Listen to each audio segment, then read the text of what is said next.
ओम वंदे गौ मातरम। मित्रों, एक तरफा प्रेम जब किसी को किसी से हो जाता है तो मित्रों, जिसको हो जाता है, जिसके साथ ये समस्या होती है, वो तो एक पागलपन की हद में होता है। लेकिन कई बार जिससे प्रेम हो जाता है उसकी भी कुछ जिम्मेदारी बनती है, उसकी भी कुछ रिस्पॉन्सिबिलिटी होती है।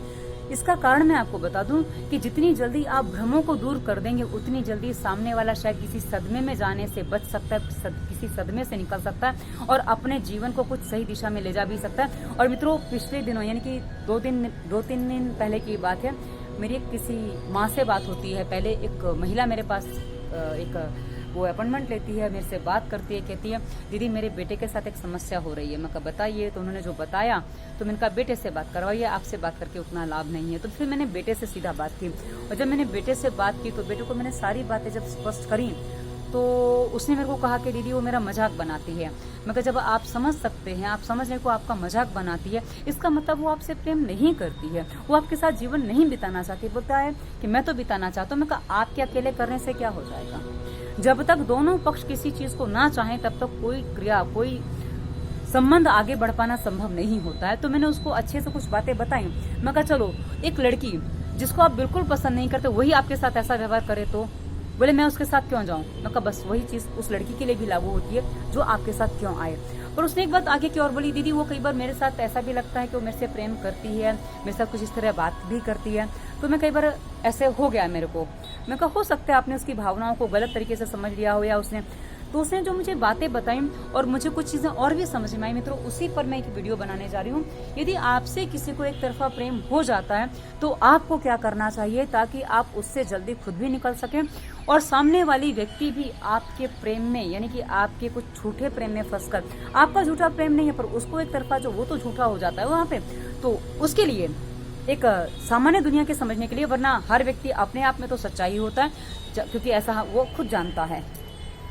तो मित्रों, मैं आज आपको इसी पर, क्योंकि मेरे साथ ये चीजें हुई थी करीब 28 साल पहले और अभी भी होती हैं, अभी भी क्या हमारे दर्शक बहुत सी चीजें करते रहते हैं। और मित्रों, जो भी मेरे दर्शक अब मेरे वीडियोस देखते हैं और यदि आपको लगता है कि मैं आपको मैसेंजर में अवॉइड कर रही हूँ, क्योंकि मैं काफी दर्शकों को अवॉइड करती हूँ, तो अब समझ लीजिएगा कि मैं आपके साथ पर्सनल चैट नहीं करना चाहती, क्योंकि मैं अपनी पर्सनल लाइफ जितनी शेयर करती हूँ वीडियोस में कर देती हूँ, उसके अलावा मैं और शेयर नहीं करना चाहती।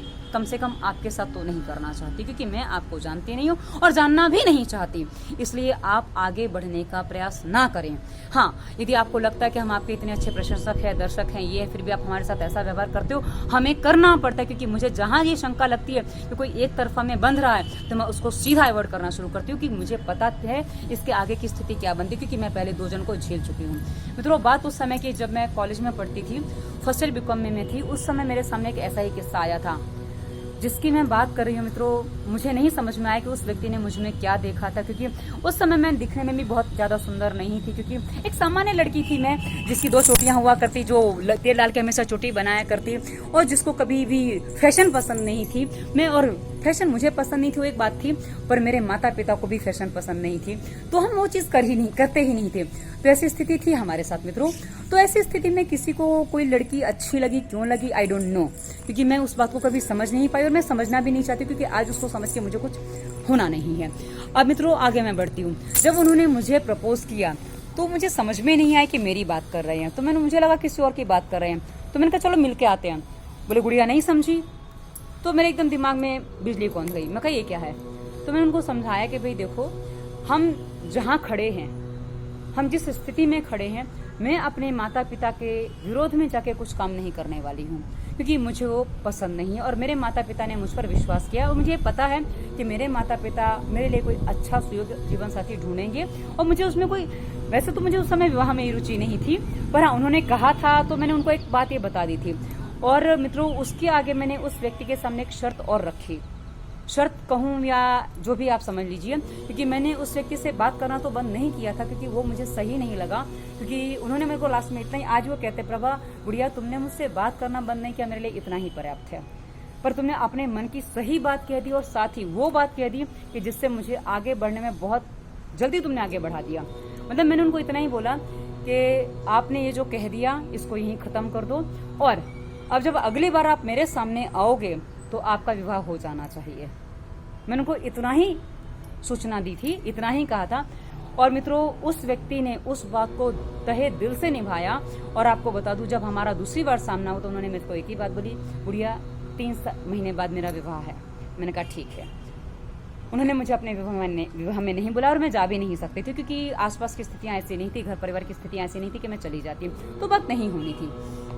अब ये जो बात हो गई, उसके बाद मुझे बड़ी खुशी हुई, मुझे बड़ा अच्छा लगता और आज भी अच्छा लगता, क्योंकि उनके 2 बच्चे हैं, भरा पूरा परिवार है और खुश हैं। तो मुझे सब चीजें देख के बड़ा अच्छा लगता है। मैं एक आनंद अपने अंदर महसूस करती हूँ कि चलो कोई व्यक्ति सुखी है। अब अंदर की बात क्या है मैं नहीं जानती, क्योंकि पति पत्नी के संबंध की बातें मैंने कभी पूछी नहीं और ना ही मैं जानने में इंटरेस्टेड होती हूँ, क्योंकि मुझे उसमें कहीं भी पढ़ने जैसा कुछ लगता ही नहीं है। अब आगे बढ़ती हूँ। एक और व्यक्ति ऐसा ही मिला था। हाँ, हम कभी कभी अभी बीच में कभी साल में एक आध बार बात कर लेते हैं, और पिछले 1 साल से करीब बात नहीं भी हुई है। तो ये एक व्यक्ति की बात हो गई। अब मैं दूसरे व्यक्ति की बात करूँ मित्रों, तो उसमें मैं करीब शायद 2nd year 3rd year BCom में पढ़ती थी, तब की बात है ये। तब मैं बड़ौदा में थी शायद, बड़ौदा में शायद नहीं, कंफर्म थी। तो उस समय की बात है मित्रों। तो वहाँ भी एक व्यक्ति के साथ कुछ ऐसी चीजें हो गई। अब उसने तो फिर मेरा नाम ही बदल दिया था। तो आज भी वो दोनों ही मेरे फ्रेंड लिस्ट में शामिल है फेसबुक में। पर एक व्यक्ति से मुझे बात करने में समस्या नहीं होती, क्योंकि उसने मेरी हर बात आज भी मानी है। जब भी मैंने कुछ भी कहा है, उसने मुझसे कभी झूठ नहीं बोला, कभी मुझे धोखा नहीं दिया। और वो व्यक्ति धोखा देने वाली व्यक्ति नहीं, इसलिए मुझे अच्छा लगता है उनसे संपर्क में रहना। पर हाँ, बातचीत हम नहीं करते, क्योंकि परिवार में समस्या हम नहीं चाहते, इसलिए मैंने कभी उनसे विशेष बातचीत नहीं की है। पर हाँ, जो दूसरे व्यक्ति की मैं बात कर रही हूँ, वो मुझसे बात करने की बहुत कोशिश करता है। और जब वो ये वीडियो देखेगा, क्योंकि उसको पता है, वो मेरे वीडियोस देखता है, मैं कहीं हद तक जानती हूँ, तो यदि आप मेरा ये वीडियो देखेंगे, आपको पता चल जाएगा कि मैं आपके बारे में बात कर रही हूँ। और आप मुझे जो मैसेज करते हैं, मैं अधिकांश आपको रिप्लाई इसीलिए नहीं करती हूँ कि मैं आपको अवॉइड ही कर रही हूँ, क्योंकि जो आपको मैं पहले, जो शब्द आपने पहले किए थे, जो व्यवहार आपने किया था, वो मुझे आपका अच्छा नहीं लगा था। वो थोड़ा सनकी जैसा व्यवहार था, जो मुझे बिल्कुल पसंद नहीं आया। और वही व्यवहार आपका है जिसके कारण मैं आज आपसे बात नहीं करना चाहती। तो आप अपने आप में स्पष्ट हो गए होंगे। और मित्रों, जिनको मैं अभी मैसेंजर में अवॉइड कर रही हूँ, आप भी समझ लीजिए कि मैं आपको क्यों अवॉइड कर रही हूँ, क्योंकि मैं आपके मन में, आपके अंदर कोई आस नहीं जगाना चाहती। वरना कम से कम 50-60 लोग हैं जिनको मैं करीब करीब अवॉइड करती हूँ इस तरीके से मैसेंजर में। और मैंने कईयों को तो ब्लॉक कर दिया है, क्योंकि मुझे ब्लॉक करना पड़ गया है। कि मेरी व्यवस्था ऐसी है, क्योंकि कई बार लोग इतने हद से गुजर जाते हैं कि फिर मुझे एक ही रास्ता मिलता है, मैं ब्लॉक कर देती हूँ। मुझे यूट्यूब पे ब्लॉक करना पड़ता है, मुझे तीनों चैनल पे ब्लॉक करना पड़ता है। तीसरे चैनल पे अभी कोई खास आए नहीं है, पर हाँ, मुझे दोनों चैनल पे ब्लॉक करना पड़ा है। मुझे फेसबुक पे, इंस्टाग्राम पे, व्हाट्सएप पे, सब जगह ब्लॉक करना पड़ता है। इसलिए यदि आप ऐसे हैं तो मेरी भावनाओं को समझने का प्रयास करिए। मैं आपको बहुत बड़े खड्डे में गिरने से बचाना चाहती हूँ। यदि आप एक तरफा चक्कर में फंस गए ना, क्योंकि आपकी संख्या बहुत ज्यादा है, मैं अकेली हूँ, और हो सकता है कि मेरे जीवन में आपके अलावा कोई और पहले से ही उपस्थित हो, और आप मेरे जीवन में जबरदस्ती घुसने का प्रयास कर रहे हो, जो मैं आपको घुसने नहीं देना चाहती, और वो आपको बुरा लग रहा है। क्या आपको बुरा लगना चाहिए? नहीं लगना चाहिए। यदि लग रहा है तो आप 2 रोटी ज्यादा खाइएगा, क्योंकि खून जलता है तो 2 रोटी ज्यादा खानी चाहिए। तो मित्रों, मेरे कहने का तात्पर्य क्या है, यदि आपसे किसी को एक तरफा प्रेम हो जाता है, आप उसे जितना हो सके उतना किनारा कर लीजिए।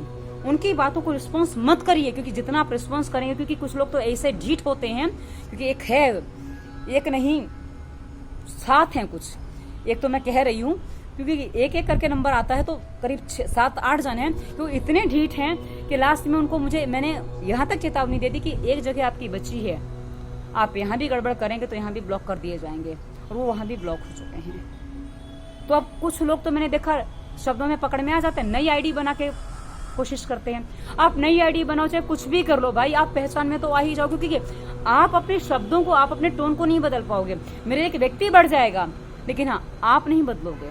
इसलिए आप यदि ऐसी कुछ कोशिश करते हैं, ऐसा कुछ प्रयास करते हैं, और आपको लगता है कि आप मेरे जीवन में अपना स्थान बना पाएंगे, तो आप बहुत बड़ी गलती करते हैं। और ऐसी ही गलती ऐसे लोग कर जाते हैं जो एक तरफा प्रेम करते हैं। और मित्रों, मैं आपको एक बात बता दूं, जब आपसे किसी को एक तरफा प्रेम हो जाए तो मेहरबानी करके उससे मजाक में मत लीजिए। भी हो सकता है कहीं आप भी इसी तरह किसी की हंसी के पात्र बन जाएं। इसलिए कभी किसी का मजाक मत उड़ाइए। भी कोई आपसे जुड़ा है, वो कुछ आपकी अच्छाइयों को देख के जुड़ा है, आपके कुछ गुणों को देख के जुड़ा है, और जब आपके कोई गुणों को देखता है ना, तो आपके अवगुण वो डिलीट मार देता अपने भीतर से। पर आप इतने मत अपने गुरूर में, अपने अहंकार में खो जाएं कि सामने वाले को फिर आपके गुण दिखाई ना देकर सिर्फ अवगुण दिखाई देने लग जाए। क्योंकि यदि उसने आपके भीतर आपके अवगुण देख लिए तो आप समझ जाइएगा उस दिन आपका अस्तित्व आपके लिए खतरे में पड़ जाएगा। क्योंकि जब कोई एक तरफा प्रेम करता है, भले वो एक तरफा होता है, पर जो आस बंधा देता है वो उससे ज्यादा, कहते हैं ना, पाप का भागी बनता है और उसको परिणाम झेलने ही पड़ते हैं। आज नहीं तो कल झेलने पड़ते हैं। उसके जीवन में भी कुछ वैसी ही घटनाएं घटित होती हैं जैसी वो दूसरों के जीवन में घटित होते देखता है, उसकी वजह से घटित होती हैं। इसलिए यदि आप अपने जीवन को सुरक्षित रखना चाहते हैं तो कृपा करके जो आपसे एक तरफा प्रेम करते हैं उनका मजाक मत बनाइए। उनको शांति से, कुछ प्रेम भाव से, कुछ आराम से बता दीजिए कि आपका मेरे जीवन में क्या स्थान है। कुछ व्यक्ति ऐसे होते हैं, कहीं ना कहीं से, किसी ना किसी रूप से आपसे जुड़े रहना चाहते हैं, तो उनको बाहर ही बाहर जुड़ा रहने दीजिए। मेरे बहुत सारे ऐसे दर्शक हैं जो एक तरफा जुड़े हुए हैं और मैं उनको बस उनकी कमेंट को लाइक कर देती हूँ क्योंकि मेरे लिए उतना ही पर्याप्त है, क्योंकि मैं उनकी आस नहीं बंधाना चाहती। मैं ये बात आपको तीसरी चौथी बार कह रही हूँ कि आप जो मेरे से आस बांधने की कोशिश कर रहे हैं, मेहरबानी करके इसको आगे मत बढ़ाइए। क्योंकि मैंने कल ही एक का हालत देखी है, 2 दिन पहले ही देखी है। और मित्रों, मैं पहले ही 2 को ऐसी हालत से बचा चुकी हूँ। पर हाँ, अब संख्या बहुत ज्यादा, मैं हर किसी से पर्सनली बात नहीं कर सकती, इसलिए मैं साझा वीडियो बना के आपको कह रही हूँ। यदि आप ऐसी स्थिति में मेरे साथ हैं तो मेहरबानी करके मेरी भावनाओं को समझिए। आपकी जो भावनाएं हैं, हो सकता है आपको मेरी कुछ बातें अच्छी लग रही हों, पर अभी आप मेरी बुराइयों को शायद नहीं देख पा रहे, मेरी बुराइयों को नहीं समझ पा रहे हैं। क्योंकि जब हम कहते हैं ना कि अच्छाइयाँ, जब हमें कोई पसंद आता है, कोई हमें प्यारा लगता है, तो हम सिर्फ उसकी अच्छाइयाँ ही देख पाते, बुराइयाँ नहीं देख पाते हैं। तो यदि मैं अपनी बुराइयां गिनाऊंगी तो शायद आप बोलोगे ये आप गिनवा रही हो। जी हाँ, मैं बहुत घमंडी हूँ और मेरे मित्र कहते हैं मैं झूठ बहुत बोलती हूँ। इसलिए मुझसे दूर रहिए, क्योंकि घमंडी और झूठों से दूर रहना चाहिए। वीडियो कैसा लगा अवश्य बताइएगा, क्योंकि कभी कभी क्या होता है ना, कुछ चीज़ें हमें करनी होती हैं, अनिवार्य हो जाती हैं हमारे लिए। आशा है आप लोग बुरा नहीं मानेंगे और जिनसे भी किसी को एक तरफा प्रेम है वो अपने सामने वाले व्यक्ति को नकारेंगे नहीं, पर हाँ उनको उनकी स्थिति से बता देंगे। ये बहुत ज़रूरी है ताकि आपके कारण कोई परेशान ना हो। फिर बाकी तो हर कोई अपनी स्थितियों के लिए जिम्मेदार खुद होता है। वीडियो डिस्क्रिप्शन में स्वास्थ्य रक्षा का लिंक दिया है, स्वास्थ्य संबंधी प्रश्न वहाँ करिए। उसके अलावा इंस्टाग्राम, फेसबुक, ट्विटर का लिंक है, नंबर भी मिल जाएगा, आप हमें वहाँ भी संपर्क कर सकते हैं, हमसे कहीं भी प्रश्न पूछ सकते हैं, वीडियो पर भी पूछ सकते हैं। वीडियो कैसा लगा अवश्य बताइएगा। धन्यवाद। वंदे मातरम।